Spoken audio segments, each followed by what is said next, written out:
Understanding God, परमात्मा को समझना। हमने जब परमात्मा को ज्ञान के आधार से जाना तो हमने देखा कि परमात्मा बिंदु रूप है, डिवाइन लाइट है, अनलिमिटेड सोर्स ऑफ एनर्जी है। और ये किरणों वाला चित्र जो है, इसमें उसके गुण और शक्तियाँ, एट्रीब्यूट्स जो हैं बताए गए हैं। हमने देखा कि परमात्मा जो है सबका बाप है, वो सुप्रीम फादर है, सब आत्माओं का पिता है, सुप्रीम गॉड फादर।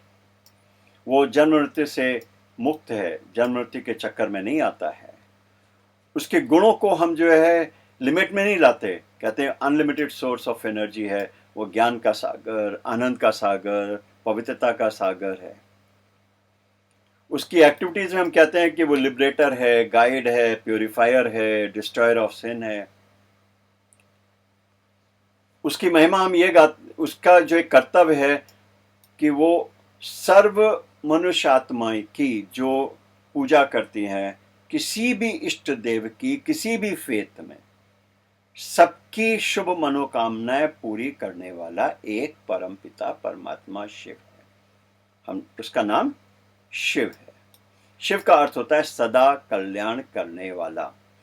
और सभी धर्मों में, सभी फेथ में परमात्मा को इनकॉर्पोरियल बताया है, यानी प्रकाश बताया है, डिवाइन लाइट बताया है, किसी ने आकार वाला नहीं बताया है। ये हमने देखा अब तक। अब हम आगे आते हैं। परमात्मा जो इतनी ऊंची सत्ता है, सर्व की मनोकामनाएं पूरी करने वाला है, उसके बारे में दो व्यूज कैसे बन गए कि 50% लोग कहते हैं परमात्मा है और 50% लोग कहते हैं परमात्मा नहीं है। अगर हम आध्यात्मिकता को तर्क के आधार से लेना चाहते हैं, जैसे साइंस में, विज्ञान में दो व्यूज के 50% एक चीज माने, 50% दूसरे चीज माने, ऐसा होता नहीं है। तो हम यहां पर समझने की कोशिश करेंगे कि ऐसा कॉन्ट्राडिक्टरी व्यू, ऐसा परसेप्शन जो बना है, वो किस मिस्टेक के कारण बना है। यहाँ पे हम फिर से एक विषय को हाईलाइट करना चाहते हैं कि हम अपने समझ को ऑब्जेक्टिविटी के आधार से लेंगे, है ना। अब हमने सब्जेक्टिविटी को भी ऑब्जेक्टिविटी में ला रहे हैं। जब कोई चीज सबके लिए है, डिग्री अलग अलग करेगी। जैसे सत्य बोलना सबको अच्छा लगता है, तो हम कहें फॉर ऑल पर्सन जो ट्रुथ पसंद है, असत्य नापसंद है। तो इस आधार से सब्जेक्टिविटी को भी हम ऑब्जेक्टिविटी में ले लेंगे। कोई चीज जब सबके लिए है, डायरेक्शन एक है, लेकिन डिग्री अलग अलग है, तो हम ऐसी चीज को हम ऑब्जेक्टिव वे में लेंगे। हमारे पास जो भी सब्जेक्टिव अंडरस्टैंडिंग होती है, वो जो है प्रायः विघटनकारी शक्तियों को बढ़ाती है, यानी विघटन होता है, और वो अज्ञानता की भी निशानी है, यानी इग्नोरेंस, या इसको बोलें दूसरे शब्दों में, ऐसा व्यक्ति अनएनलाइटेंड होगा। और जिसकी अंडरस्टैंडिंग ऑब्जेक्टिव है, वो व्यक्ति इंटीग्रेटिव होगा, वो ज्ञानी होगा या एनलाइटेंड होगा। तो अब यहां पे हम इन डेफिनेशन को और क्लियर कट समझना चाहेंगे कि मैं एनलाइटेंड हूं या अनएनलाइटेंड हूं, यानी मैं ज्ञानी हूं या अज्ञानी हूं, इसको हम खुद कैसे टेस्ट करें। हम इसके लिए एक फेमस 6 अंधे और हाथी का एग्जाम्पल लेके आगे चल रहे हैं, उसके आधार से हम क्लियर करेंगे। 6 अंधे हाथी देखने गए, उनको हाथी का जो जो शरीर का हिस्सा पकड़ में आया, उस आधार से हाथी की कल्पना कर ली। किसी के पकड़ में पूंछ आई तो उसने रस्सी समझ लिया, किसी के हाथ में शरीर आया उसने दीवार समझ लिया, किसी के हाथ में पैर आया तो उसने खंबा समझ लिया, किसी के हाथ में कान आया उसने पंखा समझ लिया, किसी के हाथ में सूंड आई तो उसने उसको सांप समझ लिया, अजगर समझ लिया। किसी के हाथ में हाथी का दांत आया तो उसने उसको भाला जैसा समझ लिया। अब ये छह अंधे हाथी देख करके एक सातवें अंधे के पास जाते हैं जिसने हाथी देखा नहीं है, उसको जाके हाथी बताते हैं, देखो हम हाथी देख के आ रहे हैं। तो सातवें अंधे को जब बताया और सातवें अंधे ने सबका सुना और उसमें वो लोग आपस में आर्ग्यू करने लगे कि हाथी कैसा होगा, क्या होगा। तो सातवें अंधे का जो ऑब्जर्वेशन आया, जो रिजल्ट आया, वो कुछ इस तरह से था। वो कहता है तुम सब गलत हो, ऐसा कुछ हो ही नहीं सकता। ये तो स्टोरी का एक पार्ट है। अब ये छह अंधे एक ऐसे व्यक्ति को हाथी का ज्ञान देने, हाथी बताने जाते हैं जिसने हाथी देखा है। उसको आंख है, हाथी देखा है उसने, वो ब्लाइंड नहीं है और हाथी देखा हुआ है। जब उसके पास एक एक करके वो हाथी बताने जाते हैं तो एक अंधा आया, उसने बोला हाथी रस्सी जैसा है। तो वो सोचेगा क्योंकि हाथी उसने देखा है, कहता है हाँ यू आर राइट, तुमने उसकी पूंछ पकड़ी होगी। दूसरा अंधा आता है, वो कहता है हाथी जो है भाले जैसा है, कहता है ओह हो तुम भी सही हो, यू आर राइट, तुमने उसका दांत पकड़ा है। ऐसे दूसरा अंधा आया, अगला अंधा, उसने कहा हाथी खंबे जैसा है, तो कहता है हाँ यू आर राइट, तुमने उसका पैर पकड़ लिया होगा। इस तरह से जो जो अंधे उसको बताने आए उसने सबको कोरिलेट कर लिया और हाथी की इमेज से जब कोरिलेट किया तो उसने कहा कहते तुम सब सही हो। अब छह अंधे सातवें अंधे को बताने जाते हैं, छह अंधे आंख वाले जिसने हाथी देखा है उसको बताने जाते हैं। दोनों के परसेप्शन में अलग अलग हैं। एक कहता है तुम सब गलत हो, एक कहता है तुम सब सही हो। तुम सब गलत हो वो क्या हो गया, विघटनकारी। लेकिन जिसने कहा तुम सही हो सब, ये इंटीग्रेटिव हो गया, एकीकृत हो गया, सबको एक कर दिया। इस तरह से हम एनलाइटेन पर्सन, हम अपने आप को जज करें, कब करेंगे? One is enlightened if understands why other person is speaking like that. हम अनएनलाइटेंड कब अपने आप को समझें? One is unenlightened if does not understand why other person is speaking like that। कहने का मतलब है जब सामने वाला मेरे को कुछ बोल रहा है, अगर मुझे वो क्यों बोल रहा है अगर ये समझ में नहीं आता है तो मैं अज्ञानी ही हूं। अगर मुझे समझ में आए कि वो क्यों बोल रहा है तो मैं ज्ञानी हूं। अब आगे इस कॉन्सेप्ट को हम आगे लेके चलते हैं कि परमात्मा के बारे में ऐसा विचार क्यों हो गया कि 50% लोग कहते हैं गॉड इज देयर, 50% लोग कहते हैं देयर इज नो गॉड।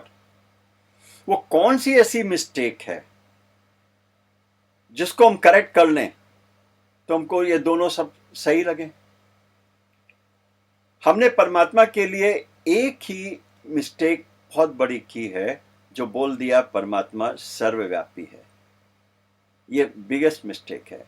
हम यहां पे करेक्ट करना चाहेंगे कि परमात्मा सर्वव्यापी नहीं है।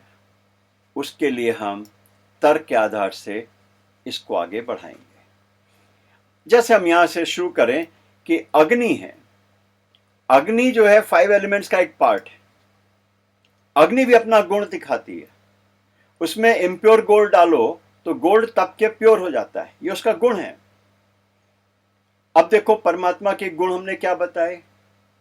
वो अनलिमिटेड सोर्स ऑफ एनर्जी है, वो ऑलमाइटी है, वो लिबरेटर है, वो गाइड है, पतित पावन है, वो दुख हरता सुख करता है, वो सबकी मनोकामनाएं यानी शुभ मनोकामनाएं पूरी करने वाला है।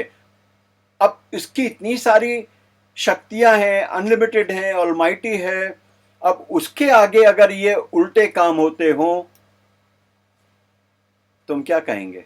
या तो परमात्मा के सारे एट्रीब्यूट्स हटा दो, नहीं परमात्मा में वो गुण है हमने मान लिया है, तो इसका मतलब ये गलत है कि परमात्मा सर्वव्यापी है। अगर यहां होता तो ये सब काम नहीं होते। उसके बाद एक भक्त जो कहता है प्रभु जी मुझे दर्शन दो, अरे भाई, सब जगह परमात्मा, तू भी परमात्मा दर्शन की क्या बात उठती? फिर एक बीमार व्यक्ति है, कहता है प्रभु जी दुख दूर करो। अरे परमात्मा वैसे ही मर्सीफुल है, अगर होता तो ठीक हो जाना चाहिए ना। किसको पुकार रहा है? क्यों पुकार रहा है? जरूरत ही नहीं पुकारने की।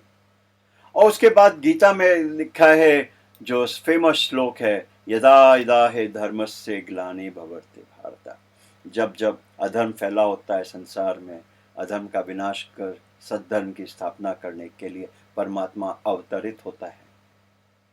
तो इस बात से ही सबसे बड़ा प्रमाण हमको मिलता है कि परमात्मा जब अवतरण होता है तो इसका मतलब यहां नहीं है। अगर हम इस मिस्टेक को करेक्ट कर लेते हैं, परमात्मा है, ऑमनी प्रेजेंट नहीं है, ऑमनीशियंट है, सब कुछ समझता है वो, ऑमनी प्रेजेंट नहीं है। तो क्या होगा? अभी इस फिर से हम इस प्रश्न पे आ जाते हैं, तो हमको समझ में आता है कि जो लोग कहते हैं परमात्मा है, वो क्यों कह रहे हैं? क्योंकि उनकी जो शुभ मनोकामनाएं हैं वो पूरी हो जाती हैं, इसलिए वो कहते हैं गॉड इज देयर। और जो लोग कह रहे हैं परमात्मा नहीं है, कुछ नहीं है, अब जरा एक सेकंड के लिए सोचो कि वो कहाँ ढूंढ रहे हैं परमात्मा को? वो तो नेचर में ढूंढ रहे हैं, मनुष्य में ढूंढ रहे हैं, जानवरों में ढूंढ रहे हैं। जब वो है ही नहीं तो उनका रिजल्ट क्या आएगा? कुछ भी नहीं आएगा, नहीं है वो, कोई कंक्लूसिव एविडेंस नहीं है। क्योंकि सारी प्रकृति एक लॉ के प्रमाण चल रही है, एक फिजिकल लॉज के आधार से चल रही है, उसमें परमात्मा नजर नहीं आता है। लॉज को हम परमात्मा नहीं बोलेंगे। वो परमात्मा अगर वो कुछ कार्य करेगा तो इससे बड़ा कार्य करेगा ना। ये लॉज तो अपने आप काम कर रहे हैं, प्रकृति के लॉ हैं। आपके ऑक्सीजन और कार्बन डाइऑक्साइड साइकिल होता है, पानी भाप बन के सागर से उड़ता है, उड़ के फिर पर्वतों बरसता है, फिर नदियों के द्वारा पानी आता है, साइकिल, ये प्रकृति के नियम प्रमाण से चल रहे हैं। तो परमात्मा ओमनी प्रेजेंट नहीं है, इसको मान लिया तो हमें दोनों लोग सही नजर आते हैं। ये भी समझ में आता है और ये भी सही है। तुम भी सही हो, तुम भी सही हो, क्योंकि तुम कर क्या रहे हो? तुम ये कर रहे हो। इधर तुम क्या कर रहे हो? तुम तो यहां ये ढूंढ रहे हो, वो है ही नहीं, तो फिर तुम भी सही हो, तुम भी सही हो। हमें दोनों ही लोग करेक्ट रखते हैं, यानी हम इस पूरे जो परसेप्शन है हम उसको इंटीग्रेट कर पाते हैं। अब एक और चीज हम यहाँ पे क्लियर करना चाहेंगे कि जितने भी हमारे पूजा स्थल हैं, चाहे मंदिर हो, चर्च हो, मॉस्क हो, गुरुद्वारा हो, इसको हम कह सकते हैं कि परमात्मा से कम्युनिकेट करने के सेंटर हैं। जैसे कि एसटीडी बूथ होते हैं ना, वहाँ जाके लोग पहले फ़ोन करते थे, आजकल तो सबके पास फ़ोन है। तो परमात्मा को कम्युनिकेट करने के लिए वहाँ क्यों जाते हैं? क्योंकि उससे को बात करने, उसको अपनी बात, उस तक अपनी बात पहुँचाने के लिए हमको किन चीज़ों की ज़रूरत है? हमको चाहिए ऑनेस्टी, ट्रूथफुलनेस, लव और सरेंडर टुवर्ड्स गॉड। ये सारी चीज़ें चाहिए। और ऐसा वातावरण मंदिर में, चर्च में, मॉस्क में, गुरुद्वारा में उनकी मान्यताओं के हिसाब से उनको वहाँ मिल जाता है, तो वो परमात्मा को अपनी बात पहुँचा देते हैं, उनको उससे प्राप्ति भी होती है। तो इस तरह से हम परमात्मा को कम्युनिकेट करने के लिए कहाँ भी कर सकते हैं, अगर हम बेसिक जो रिक्वायरमेंट है अगर उसको पूरा करें। तो परमात्मा सर्वव्यापी नहीं है, इस गलती को हटा दें तो हमको सबकी बात ठीक लगती है और समझ में आता है कि जो कह रहा है परमात्मा है वो क्यों है, जो कहता है नहीं है वो क्यों नहीं है, वो क्यों कह रहा है, वो भी बात हमको समझ में आती है। अब हम आते हैं कि परमात्मा जब यहाँ नहीं है, सर्वव्यापी नहीं है, तो कहाँ पर है? यहाँ पर हमने एक ब्रह्मांड का चित्र दिखाया है। हालांकि इस चित्र के ऊपर हम ज़्यादा आर्ग्यूमेंट नहीं करेंगे, क्योंकि प्रेरणा देख के परमात्मा ने बनवाया है। अब प्रेरणा क्या होती है, इन सब सारी चीज़ों में हम अभी यहाँ पर नहीं जाएंगे, लेकिन सिंपल रीति से हम ये समझेंगे, परमात्मा जो है इस ब्रह्मांड यानी तीनों लोकों का मालिक है। इसमें 3 लोक हैं, एक है परम धाम, इनकॉर्पोरेट वर्ल्ड, सूक्ष्म लोक है, सटल वर्ल्ड, और ये साकारी दुनिया है जहाँ पे हम सब पार्ट बजा रहे हैं। तो परमात्मा ब्रह्म लोक या शांति धाम या सोल वर्ल्ड यहाँ पर रहता है, और हम आत्माएं भी यहाँ की रहने वाली हैं, ऊपर से यहाँ नीचे पार्ट बजाने आती हैं। अब ये इतना अच्छा चित्र है, इसको हम बार बार आगे एक दो बार लेंगे जब हम कुछ और ज्ञान की बातें समझेंगे। हम एक और पॉइंट बताना चाहते हैं कि हम ये सारी चीज़ें इसकी ट्रुथ वैल्यू पे जाना चाहें। कोई बोलेगा भाई कैसे सिद्ध करोगे, तो मेरे को एक ही लॉजिशियन की बात याद आती है। एक लॉजिशियन कुर्ट गोडल, जिसने कि एक बड़ी फेमस थ्योरम प्रूव की कि सिस्टम आइदर इनकम्प्लीट है और इनकंसिस्टेंट है। कोई भी लॉजिकल सिस्टम की बात की है, उसका जो सार यहाँ पे निकलता है, हम देखें कि अगर हम जिस सिस्टम में रह रहे हैं तो उस सिस्टम को कम्प्लीटली हम स्टडी नहीं कर सकते, लेकिन हम मान लेते हैं कि ऐसा है कि परमात्मा परम धाम में सोल वर्ल्ड में रहता है। ये अंडाकार, ये जो है ब्रह्मांड है, इसमें हम साकारी दिन में पाठ बजाते हैं, हम आत्माएं भी यहाँ की रहने वाली हैं। अब हमने देखा कि हमारी जो यूनिवर्सल बेनिफैक्टर जो परमपिता परमात्मा शिव है, उसकी समझ हमको थोड़ी और आई कि परमात्मा पॉइंट ऑफ लाइट है। सभी फेथ्स में उसको एक्सेप्ट किया गया है पॉइंट ऑफ लाइट। परमात्मा अनलिमिटेड सोर्स ऑफ एनर्जी है, वो ज्ञान का सागर, उसको लिमिट में नहीं लेते हैं। आनंद का सागर, ज्ञान का सागर, प्रेम का सागर, शांति का सागर, पवित्रता का सागर। और परमात्मा के जो एक्टिविटीज हैं वो liberator, guide, destroyer of sin या पतित पावन, दुख हरता, सुख करता, ये उसके कर्तव्य हैं। जो और परमात्मा का बहुत बड़ा कार्य हम वहां से भी समझते हैं। कोई किसी को भी वर्शिप करता हो, किसी भी फॉर्म में करता हो, सबको देने वाला एक परमपिता परमात्मा शिव ही है, जो कि तीनों लोकों का मालिक है, जो तीनों समय को जानता है, 3 aspects, time, past, present, future. और परमात्मा अल्टीमेटली ही इज ओमनिशिएंट, वो सब कुछ जानने वाला है, लेकिन ओमनी प्रेजेंट नहीं है। इस बात को समझना है। और परमात्मा इनकॉर्पोरेट वर्ल्ड यानी शिवपुरी या परम धाम या सोल वर्ल्ड जो हमने बताया, वहां का रहने वाला है। इसके साथ ही आज का सेशन यहाँ पर खत्म करते हैं। Thank you.